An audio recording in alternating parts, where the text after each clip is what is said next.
Ya semuanya merespon santai saja kecuali 02 gitu. Kalau dia mau respon yang keren, bikin film yang sama. Polanya adalah kill the messenger ya. Nah, itu dia. Jadi gitu. orang yang menyampaikan pesan itu yang dijelek-jeleki. Seolah-olah manipulasi data itu dibenarkan karena arahan. Kalau yang dibahas bukan Prabowo susah banget gitu loh.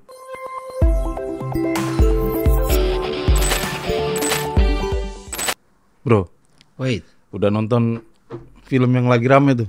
yang wajib tonton tuh. Apa tuh? Dirty Food. Udahlah, pasti tadi malam udah langsung nonton gua. Gimana tanggapan lo?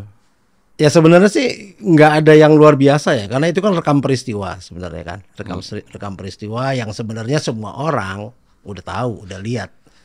Nah, sebagian ya. Cuma masalahnya banyak orang yang kalau gue lihat nutup mata nih untuk beberapa fase dari yang diceritain mereka bertiga tuh di Dirty Force gitu kan. Ya, kita masuk ke sana nanti. Cuma maksud gue ini kan menariknya adalah sebetulnya apa yang dipaparkan di situ kan sebetulnya sangat mengandalkan arsip media kan, yang bisa diakses. Betul bisa di googling kapan aja. Betul. Bahwa ras-rasan gitu loh ya, berasa orang berasa bahwa ini kok pemilu kayak begini, kok kayak ada yang nggak beres dan lain sebagainya, itu memang sudah terjadi. Betul. Tapi disajikan faktanya sesistematis itu. Mungkin baru kali ini tuh. Artinya memang banyak mind blowing juga buat banyak orang sih. Betul. Walaupun sebagian besar orang memang ketika datang ke situ udah punya perasaan nggak enak gitu lah ya. Tapi di film itu, di Dirty Food itu disajikan secara sistematis lah. Nah, ini jadi kelemahan juga sebetulnya bagi film Dirty Food karena ya tapi bukan hal yang bukan kelemahan yang menurunkan kualitas, enggak, tapi maksud gua kelemahan teknis misalnya itu yang dipakai kan data-datanya yang tersedia di media nasional gitu, media online gitu rata-rata. Menurut gua sih ada beberapa hal yang tidak tercover gitu lah. Misalnya dosa-dosa masing-masing paslon itu tidak disajikan secara proporsional. Bukan secara proporsional, mungkin enggak ada yang enggak tercover lah di situ gitu lah. Iya, jadi kesannya ada yang lebih sedikit kayaknya ini kasusnya dikit banget gitu, yang lain banyak. Cuma gue pikir itu persoalan teknis sih, karena memang ini hanya yang tercover di sekitar media online. Nah, untuk dapat data-data gitu kan agak harus masuk ke dalam gitu. Kalau mau kan lengkap agak sulit juga kayaknya mungkin buat mereka. Tapi itu oke lah, nggak ada masalah secara ini. Tapi kan sebenarnya kalau menurut gue yang gue lihat itu kan flow dari awal. Putusan MK, terus awal PSI, pergantian ketua PSI, pengajuan ya kan, gugatan-gugatan yang ajaib-ajaib tiba-tiba dicabut tanpa ada sidang penetapan. Itu yang sebenarnya masyarakat sebenarnya udah tahu tapi sering kelewat sama mereka, karena kan awareness masyarakat kita nggak sama nih. Nah, sebenarnya Dirty Vote ini membuat masyarakat yang tadinya kurang effort ya untuk melihat rekam peristiwa ini jadi lebih mudah. Ya, itu. Gitu, lebih mudah tinggal nonton satu film nih kelar semua bisa dilihat gitu. Disajikan secara sistematis. Iya, kayak ibaratnya dirangkumin lah gitu. Kalau kita mau ujian tuh dibikin rangkumannya dan ini penting gitu. Sebagai contoh aja lah. Gue punya grup alumni salah satu kampus gitu ya. S2. Artinya ini orang-orang berpendidikan gitu. Beberapa orang malah kaget yang dipaparkan di situ ya. Mereka tentu saja sudah punya awareness, tapi kaget juga dipaparkan sampai sejauh itu ternyata. Kebetulan di grup itu mereka tahu gue terlibat lah dari awal soal beginian lah ya, soal kampanye-kampanyean. Nah, kemudian mereka nanya gue, gimana tanggapan lo gitu kan? Soal Dirty Vote, gue tanya balik, kalau menurut lu gimana? Rata-rata ngomongnya ngeri banget, gitulah. Nah, karena mereka minta tanggapan gue bilang, kalau tanggapan gue, lu nonton itu ngerasa ngeri. Kalikan ngerinya 7 kali lipat, itu baru berasa agak nyata tuh, yang kita hadapi sebenarnya gitu. Karena apa yang disajikan Dirty Vote kan bisa dibilang itu kan puncak gunung es kan. Iya, betul. Di bawahnya itu lebih. Yang di bawah itu yang selama berbulan-bulan dirasakan masyarakat di daerah-daerah tertentu, yang rasakan aparat-aparat negara, tapi yang tingkatan bawah di daerah-daerah tertentu gitu itu tidak tercover di situ dan memang tidak cukup waktu gitu lah ya. Kalau semuanya dipaparkan itu berapa jam itu ya. Bisa jadi serial Netflix sendiri. web series tuh. Iya, kalau jadi mau web bikin. series.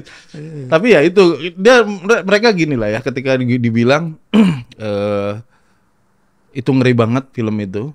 Dan gue bilang 7 kali lipat deh minimal. Iya. 7 kali lipat ngerinya itu di apa Dari apa yang lo rasain dari gitu apa ya. yang secara faktual ya. Dan mereka kaget walaupun itu mereka minta pertanggungjawaban gue lah. Kenapa argumentasinya? Kenapa lu bilang 7 kali lipat setidaknya baru agak mendekati kenyataan. Ya gue bilang ya itu tadi secara teknis film itu tidak mungkin mengcover semua. Masing-masing persoalan di dalam film itu ada beberapa poin. MK, bansos, terus pembagian sertifikat tanah, Betul. aparat dan lain sebagainya itu masing-masing bisa dibikin bab-bab sendiri, bab-bab yang panjang gitu loh. Tapi ya karena format filmnya dan itu udah berhasil banget ya menarik perhatian orang ya, itu mau tidak mau semuanya dilihat secara makro gitu ya. Gue bilang ya toh kalian juga teman-teman pasti kan dikit-dikit mau pasti ngakses itulah Bocor Aulus Tempo gue bilang gitu ya. Di situ ada banyak cerita yang sedikit banyak menggambarkan yang kita juga lihat sehari-hari. Kita dapat laporan sehari-hari dari berbagai daerah gitu lah ya. Kira-kira gitulah. Tapi kalau menurut gue sih gini ya. Banyak, gue juga langsung dapat WA macam-macam tuh, ada yang bilang ya itu mereka bertiga nih para ahli tata negara nih ya whistleblower wannabe gitu ya, pengen jadi ya peniup fluid gitu ya. Tapi kalau menurut gue sih gini, yang menjadi apa ya, kalau menurut gue sih anehnya gini, itu baru tayang 2 jam TKN langsung konferensi pers. Iya nggak sih, gue bingung. Ini ngapain gitu ya? Ini menarik, beda sikap langsung, antara 3 kubu yang disebut. Padahal kayak misalnya soal abdesi lah, ya Bibip juga kan cuma bilang paslon tertentu. Ya. Kenapa yang langsung bereaksi 02 gitu kan? Biasaan banget. Nah kan jadi mereka sendiri yang merasa Gini, kan. Gitu. Kalau itu ada di ininya di Tempo. Jadi film itu kan tayang kalau nggak salah baru open public itu ditayangkan 11.30 kan. 11.30. Tapi awak media ternyata udah nerima rilis dari TKN Prabowo Gibran. Itu sebelum itu dan isinya sudah menilai bahwa film itu fitnah gitu. Gimana ceritanya coba? Iya. Apa mereka dapat bocoran orang dalam untuk nonton film itu? Ini deh jam 12 kurang udah konversi pers. Ini kalau dia nonton berarti kan belum kelar dia nonton juga. Ya kan belum kelar udah. Ini bahkan sebelum filmnya bisa diputar. Nah, itu udah ada rilisnya dari media, rilis evaluasi mereka. Dan setelah itu kan mereka konferensi pers cepat sekali kan, hanya dalam jangka waktu beberapa jam. Nih bahkan ada yang ledekin giliran diundang sana sini nggak pernah bisa, debat nggak pernah bisa, apa pemaparan visi misi nggak pernah bisa. Tapi konferensi pers cepet banget, makanya kan jadi nyebokin. TKN itu jadi tim klarifikasi nasional. Karena tiap hari sibuk klarifikasi ini itu masalah-masalah yang menurut gue sih, kalau memang gini loh, kalau memang merasa itu tidak benar menurut mereka dan mereka merasa tidak melakukan itu, ya ngapain direspon? Kalau kan kayak gitu kan. Nah justru kan orang yang merasa bersalah itu yang cepat merespon. Kalau menurut gua sih. Kalau sebetulnya kan di dalam film itu semuanya dipaparkan ya masing-masing kubu. Walaupun seperti yang gue bilang tadi ada kubu tertentu yang tidak mendapatkan respon yang tidak mendapatkan ekspos yang lebih besar walaupun harusnya ada gitu. Tapi oke lah, secara umum itu bagus sekali gitu lah. Cuma perbedaan masing-masing tim pemenangan ini terhadap itu cara responnya. Cara responnya kan menarik. Ya itu tadi kan. Kalau TKN 02 itu kan reaktif sekali. Langsung fitnah dan sampai sekarang kita nggak tahu fitnahnya di mana. Betul. Pokoknya sebagian besar fitnahnya dan oke, yang tidak fitnah apa gitu? Kasih fakta bahwa itu tidak fitnah, bahwa itu fitnah dengan cara menunjukkan kita kebenarannya gitu. Kan enggak langsung pokoknya judgement itu fitnah. Terus sama dia bilang itu juga, bro. Dia bilang kan kayak soal abdesi segala macam ini kan asumtif, nggak ada bukti segala macam. Nah, seperti yang lu bilang, nah dia juga tidak memberikan bukti yang jelas kalau itu memang bukan asumtif, kalau nggak benar gitu ya. Jadi ya nggak ada bedanya. Kalau 01 itu kan responnya mengapresiasi lah, mengapresiasi. Isinya katanya sesuai fakta gitu ya. 02 tadi ya kayak gitulah tadi ngamuk-ngamuk sendiri, tiba-tiba merasa diserang sendiri. 03 kan bilang ya ini bagus buat pendidikan politik. Silahkan Anda sepakati atau tidak sepakati isi film tersebut kan hak masing-masing toh. Tapi ini pendidikan politik yang baik dari itu. Ya semuanya merespon santai saja kecuali 02 gitu.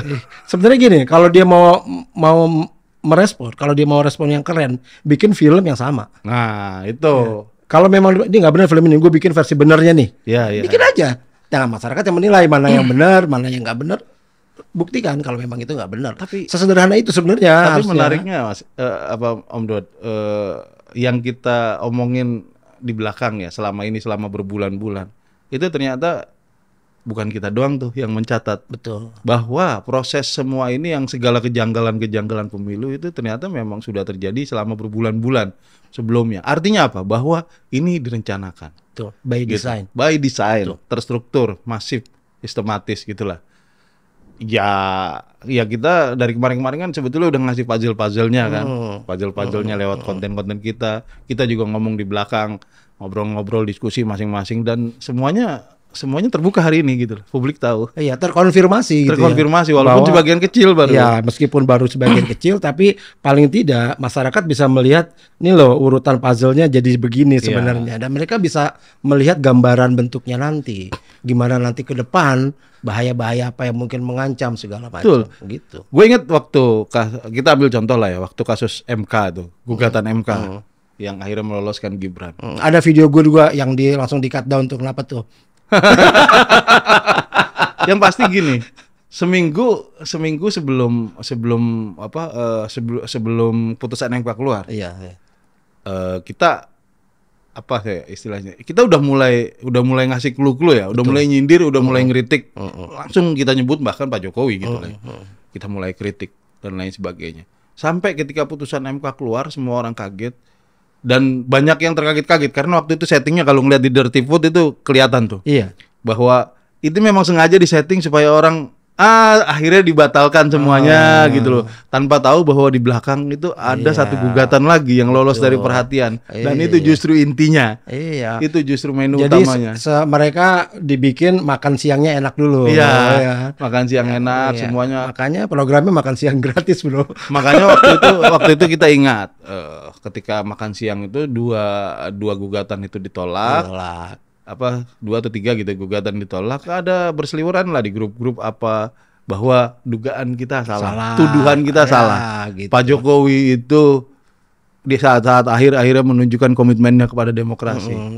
Loh, kita nggak kaget dan kita tidak menjawab karena kita tahu bahwa setelah ini masih ada show lanjutan lagi, dan gitu. Itu justru intinya. Iya. Itu justru intinya di belakang setelah itu terbuka kok informasinya, maksudnya mungkin tidak bisa diakses semua orang tapi bahwa itu beredar di grup-grup bahwa nanti setelah makan siang itu akan ada lanjutan sidang dan lain sebagainya. Dari setting acaranya aja kok ada satu gugatan yang dikecualikan nanti ya itu dia. Ini kita udah curiga gitu loh. Aneh. Lah iya. Padahal sama insi gugatannya. Nah, yang kemudian orang juga lihat sekarang kan dengan jelas di Dirty Food bahwa bahkan di gugatannya kalimat dalam gugatannya itu direvisi sama hakim sidang. Sama hakim MK gitu loh. Tadinya kan digugatnya itu adalah yang pernah. Yang pernah. Terus diganti sama hakim MK kan, sedang atau pernah gitu loh. Pernah dan sedang. Pernah dan sedang itu kan spesifik sekali kan. Bayangin loh, kita nuntut ngajukan gugatannya direvisi sama hakim. Saya bantuin deh ini. Biar itu hakim sampai rapat berkali-kali loh gitu. Cuman ngomongin gugatan si Almas ini yang yang di situ kita sama-sama lihat juga bahwa ternyata alat buktinya kan juga nggak ada. Iya, fotokopi undang-undang atau apa gitu kan nggak jelas juga gini. Yang gue lucu adalah gini, ini buzzer 02 kemudian di udara nih, kita ngelihat orang-orang kayak kalau di X itu atau di Twitter kayak partai sosmed atau apa, itu kan langsung mengkoneksi 3 orang ini terkoneksi ke siapa gitu. 3 orang pemeran Dirty Food ini, Bivitri, Zainal Arifin Mukhtar atau Uceng. Sama Ferry Amsari. Ini terkoneksi ke siapa? Akhirnya ditemuin lah, seolah-olah mereka menemukan rahasia gitu. Padahal itu bisa di-googling dengan mudah bahwa mereka pernah diminta bantuan oleh Prof Mahfud untuk menangani model kejahatan tertentu, pencucian uang dan lain, korupsi dan lain sebagainya. Mereka tergabung dalam tim besar yang terdiri dari berbagai unsur gitu lah. Ya.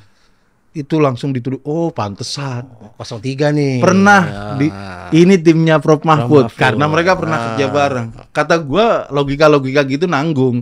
Sekalian aja ke akar-akarnya. Prof Mahfud itu pernah diangkat menteri sama Pak Jokowi. Berarti Pak Jokowi yang bikin film itu gitu loh. Kan ini selalu memang kayak begitu, Bu, polanya mereka. Sama ketika mereka mencoba mengcounter omongannya Bu Kony kan? Oh iya. Ya kan?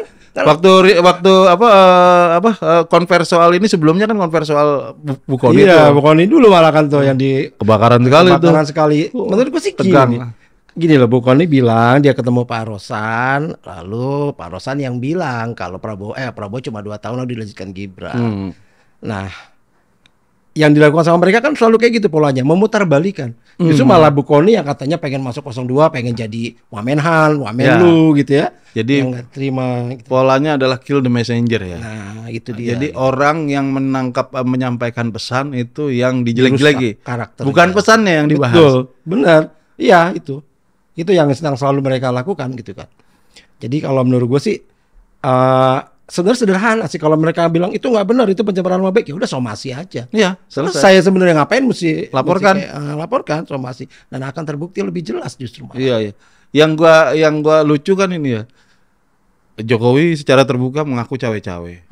Jokowi kemudian melakukan tindakan-tindakan yang walaupun tidak diakui, tapi udah kayak jadi kampanye 02 dan lain sebagainya. Itu dibantah habis-habisan sama mereka kan. Tapi ada film satu langsung orang tuh kan bener mereka ini partisan gitu loh. Iya, jadi menurut gua gini, memang penting banget sih film ini sebagai literasi. Betul. Jadi kalau menurut gua ya Pak Hasim sendiri kan tuh yang bilang kalau IQ masyarakat kita 70 poin gitu ya, di bawah Thailand, apalagi Singapura Hasim di atas 100. Iya loh, dia bilang loh. Dan makanya programnya dia ya begitu gitu kan. Nah, memang penting banget masyarakat kita dibuatkan film atau apapun yang memang mudah untuk mereka cerna. Iya. Nah, salah satu poin yang bagus dari ini adalah ini mudah dicerna, gitu. Alurnya sangat mudah dilihat. Mereka memberikan alasan-alasan dan latar belakang yang jelas yang bisa diterima masyarakat yang dengan standar IQ seberapapun. Dan mereka mempertaruhkan reputasinya sebagai akademisi loh, 3 orang ini. Mereka tuh ahli tata negara loh, bukan orang sembarangan. Dan kita paham lah. Kita paham orang kayak, maksudnya gini lah ya, kalau kita sih ya masih percaya sama pranata sosial. Orang-orang akademisi kayak Mas Uceng, Bang Ferry Amsari pernah diundang ke sini. Terus Mbak Bivitri gitu ya. Kita percaya bahwa mereka itu mewakili rekam jejak mereka selama belasan atau puluhan tahun. Betul. Di akademisi ya. Iya, sebagai akademisi. Artinya bahwa kita menghormati itu. Mungkin dia bisa salah, tapi kalau bohong kan nggak kayak jauh deh. Karena semuanya itu ya kita bisa verifikasi semua omongan mereka sama berita lah. Betul. Gampang sekali. Iya. Gampang sekali. Tapi memang lebih gampang melakukan fitnah sih. Maksudnya memfitnah bahwa itu adalah fitnah gitu loh.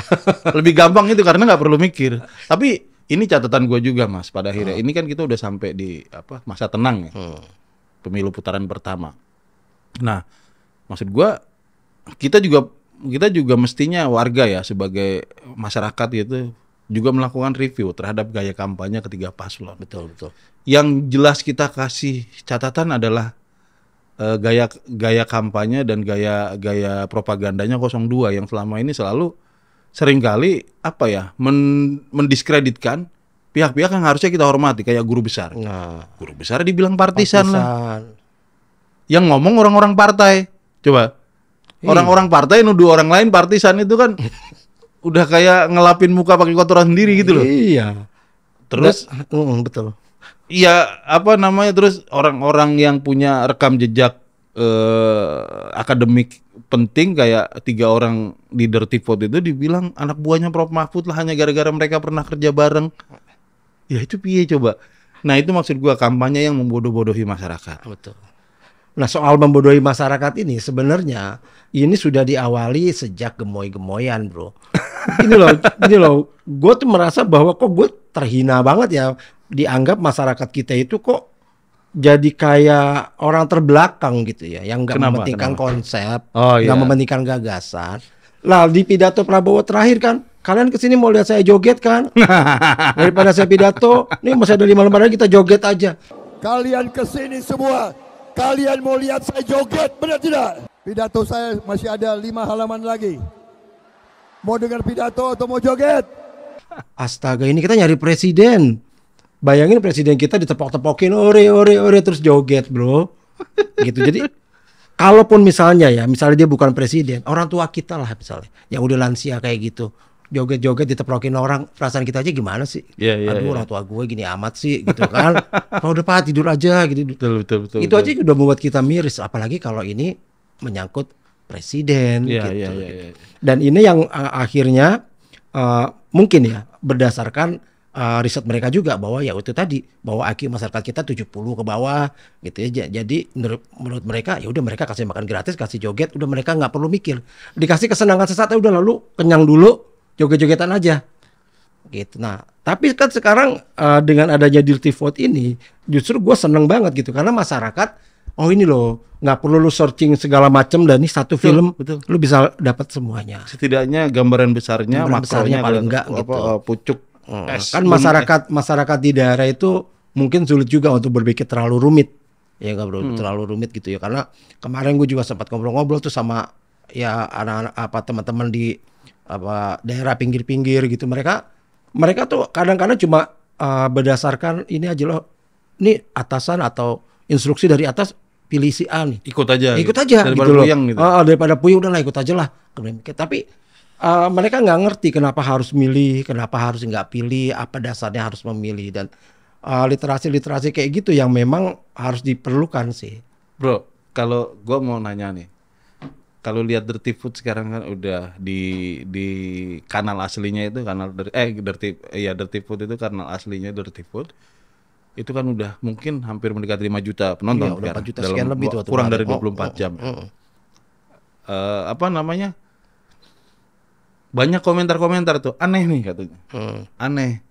Film tiba-tiba serame ini membludak penontonnya dalam waktu singkat, tapi kok itu tidak masuk ke rekomendasi, di searching susah kanalnya. Seharusnya kan biasanya kalau kita searching udah langsung di atas itu biasanya yang pertama. Itu banyak komentar yang menggambarkan yang komentar itu praktisi media sosial ya. Jadi mereka paham lah yang mereka komentari. Kalau lu sendiri gimana ngeliat itu? Ya jadi shadow band kayak gitu tuh sebenarnya memang ya disebutnya shadow band. Iya, shadow band itu sebenarnya udah lama sih gue rasain, udah setahun terakhir lah sejak mulai masuk tahun pemilu nih. Oh ya, serius? Iya, jadi di mana? Gue kan kebetulan banyak kan di TikTok. Iya, lu kan orang TikTok lo. Kita kenal di TikTok kan. Gitu. Tapi gue gak joget-joget ya, gak gemoy-gemoy. Nah, jadi sering sekali beberapa, terutama di udah bulan-bulan terakhir ini, ketika gue berbicara kencang nih, khususnya udah soal 02 lah misalnya. Itu pasti susah naik. Viewersnya bahkan bisa sampai 0 dalam waktu berjam-jam. Gue pernah ngeliat tuh, nih bro, nih udah berjam-jam 0 gitu ya, benar berkali-kali. Bahkan ada akun gue yang, ini akun kedua, akun yang pertama gue udah disuspend. Nah, iya gitu. Nah, artinya gini, ya bukan kita menuduh ya, tapi ini yang gue rasain sih. Gitu Polanya sama sih. Polanya sama kayak gitu. Jadi ada beberapa teman ngasih trik, udah bro di save dulu, nanti lu upload ulang. Kena gitu lagi, upload ulang lagi.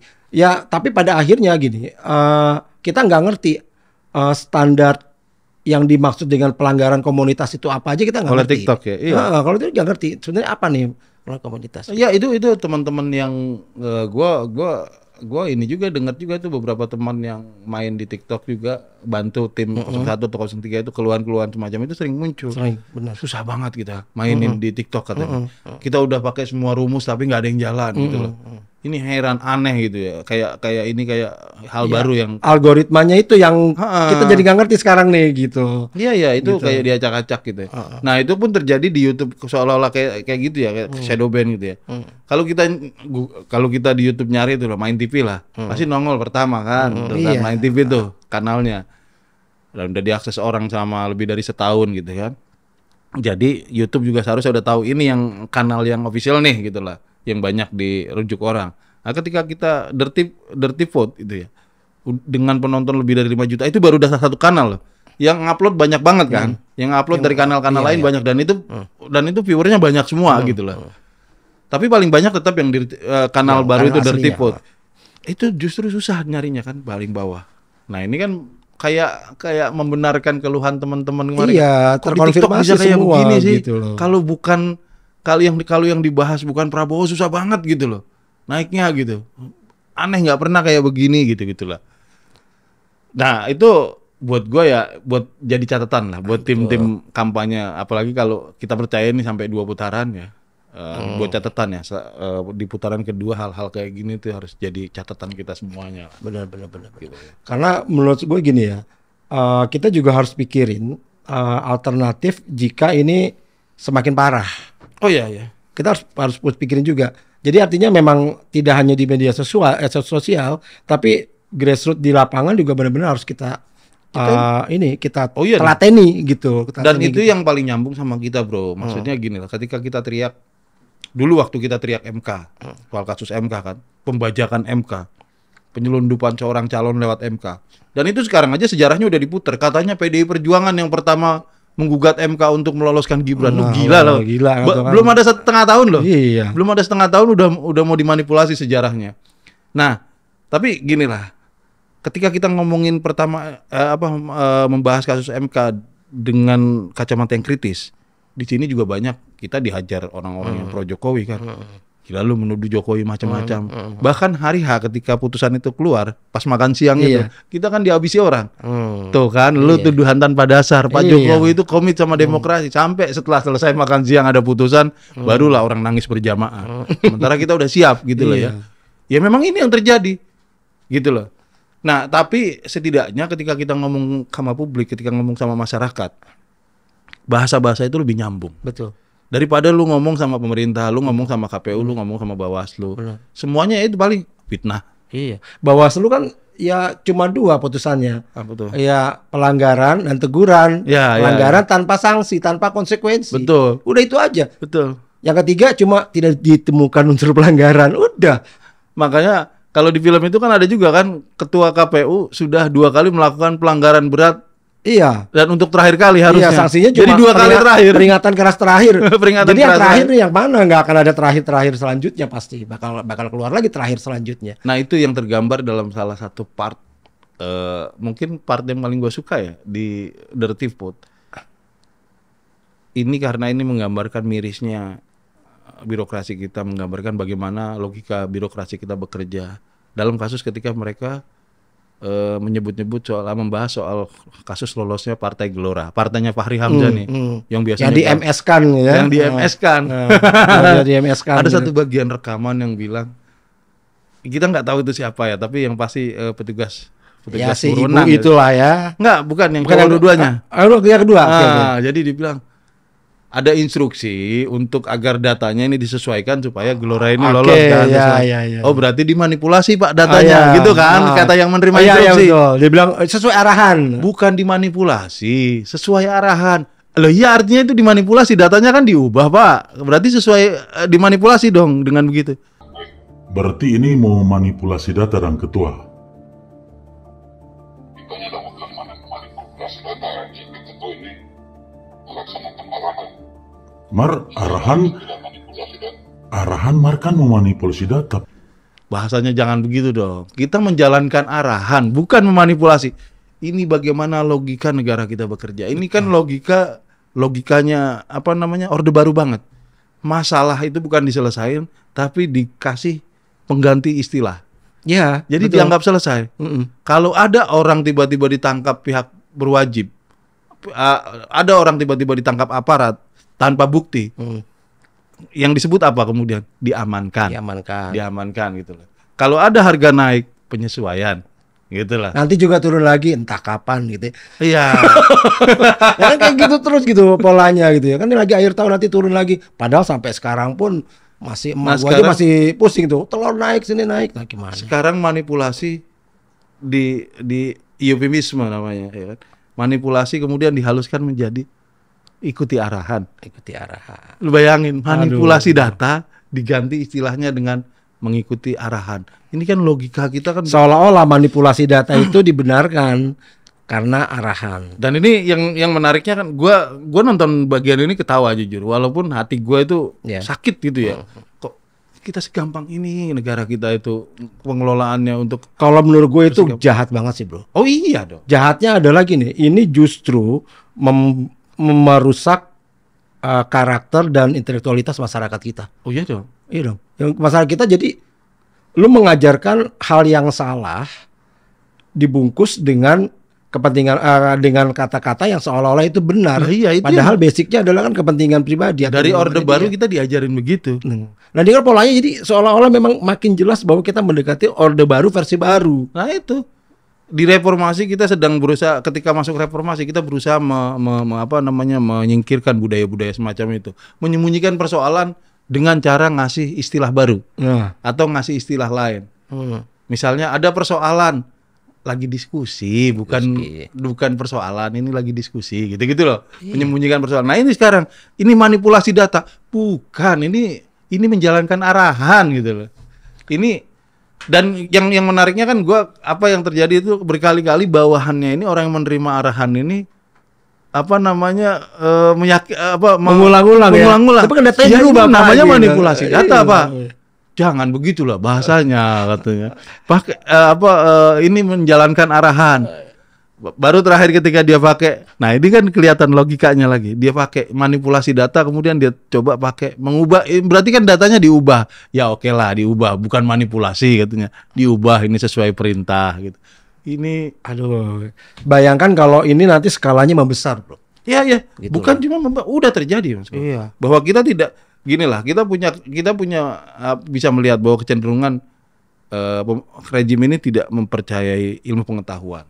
Gitu loh. Ketika ya banyak lah ininya tidak percaya ilmu pengetahuan, seolah-olah bisa ditundukkan dengan fakta-fakta lain atau ngasih fakta alternatif atau di lobby tuh. Ilmu pengetahuan kalau diomongin sama akademisinya bisa di lobby. Lu kemarin ngomong A, ngomong aja B gitu. Kalau nggak mau, kita tuduh saja mereka partisan. Gitu lah. Kayak gitu-gitu. Iya. Atau angka-angka pun bisa di lobby sama mereka gitu. Itu buktinya. Iya, dengan segala macam bahasa, cooling system lah dan sebagainya. Cooling system. Gila kan tuh. Ya, jadi menurut kayak ya soal akademisi yang berbicara di dunia dibuat video tandingan ini kan sebenarnya orang bodoh pun udah bisa lihat kok kalau ini memang video tandingan yang mereka arahkan gitu kan. Aparat itu menyamperin rektor-rektor untuk bikin video tandingan sambil menuduh orang lain melakukan mobilisasi. Nah, itu kan padahal yang dilakukan itu mengkonfirmasi apa yang dituduhkan. Itulah bahasa Orde Baru. Persis begitu. Gitu dia. Jadi hanya bisa berlaku buat orang yang dituduh. Buat orang yang menuduh nggak berlaku. Anda juga melakukan mobilisasi dengan datang ke rektor-rektor. Oh enggak, kalau saya aparat berwenang dong, gitu loh. Saya sedang melakukan cooling system. Saya sedang membuat cooling system supaya pemilu damai, damai buat dia gitu kan. Aduh, nah ini yang menurut gue sih di masa tenang ini masyarakat semoga ya bisa melihat semuanya ini lebih di beberapa hari ini. Iya, beberapa hari. Ini 1-2 hari ini lihat rekam peristiwa, lihat apa sih yang terjadi kemarin-kemarin. Nih Paslon 1 ngapain, Paslon 2 ngapain, Paslon 3 ngapain. Nah, kita kan kemarin ada keluar beberapa exit poll di luar negeri tuh, bro. Katanya gitu. Katanya gitu. Itu gimana tuh kalau menurut tuh sih? Belum tahu sih. Karena kita juga ya semua orang pada dasarnya kan bisa saja melakukan, tapi kan apa namanya kredibilitas dan lain sebagainya kita belum tahu juga. Hitungan resminya kan tanggal tetap 14 saja kita ya. menunggu pengumuman resmi. Tapi secara umum gini lah ya. Om Dod, sebagai akhir-akhir nih, bahwa film ini kan sebetulnya ada banyak yang nanya, kenapa harus masa tenang? Gitu loh ya. Ada ya itu memang yang bikin kan Dandi Laksono, kita tahu lah reputasi dia di pemilu sebelumnya, dia melakukan hal yang sama di masa tenang, dibikin seksi killer kalau nggak salah. Itu jawabannya Muhyiddin M. Dahlan tepat. Dia saya penulis, saya ngeluarin buku tentang Prabowo, tentang kejahatan Prabowo itu pada saat di masa Prabowo nyapres, tentu saja katanya. Itu momen yang sangat bagus sebagai penulis, harus tahu itu. Begitu juga Dandi. Dandi itu pembuat film, dia harus tahu kapan filmnya, waktunya filmnya ngebum. Harus keluar ya. Yang penting nggak ada aturan yang dilanggar. Gitu. Kenapa harus dipersoalkan soal-soal begitu? Persoalkan saja datanya bener nggak? Persoalkan saja faktanya bener nggak? Gitu. Nah ini kita jadi terbiasa begini-begini kan debat publik. Debat publik ya bukan bilang fitnah, bukan dengan bilang 3 orang ini tim ses gitu lah, partisan. Itu namanya bukan debat, itu namanya fitnah lah. Fitnah. Ya kita kan cuma memotret memotret ini kejadian-kejadian yang terjadi gitu ya, dan mencoba memberikan opini yang seobjektif mungkin sebenarnya. Sebenarnya kalau kita lihat lebih detail nih, Dirty Vote ini nggak ada unsur menjelekan paslon tertentu loh, nggak ada. Karena mereka cuma merekam ini loh kejadiannya begini, ini begini, ini putusan dicabut tapi nggak ada sidang penetapan ininya. Lalu tiba-tiba kok diajukan lagi, katanya yang nyabut kuasa hukumnya Almas. Tapi disitulah kita punya peribahasa yang baik sekali, Om Dod. Menepuk air di dulang, terpercik muka sendiri. Gitu. Ya karena dosanya banyak, akhirnya ketika orang ngobrol ngerasa disindir, gitu loh. Oh fitnah. oh ini nggak sesuai kenyataan, gitulah. Iya, betul. Karena orang yang nggak bersalah nggak akan ngerasain Iya itu. biasa saja. Biasa Ada yang aja. bilang, oh ini sesuai fakta. Ada yang bilang di sebelahnya lagi, ada yang bilang, oh ini pendidikan politik yang baik gitu. Cuma dia aja yang kelabakan gitu loh. Iya. Ya gitulah, kalau orang salah emang apa-apa itu berasa nggak enak diomongin Yoi, orang. makanya jangan banyak salah dah. Oke Om Dot, Oke, kita thank you. nonton Dirty Vote lagi ya. Thank you Mas Bro.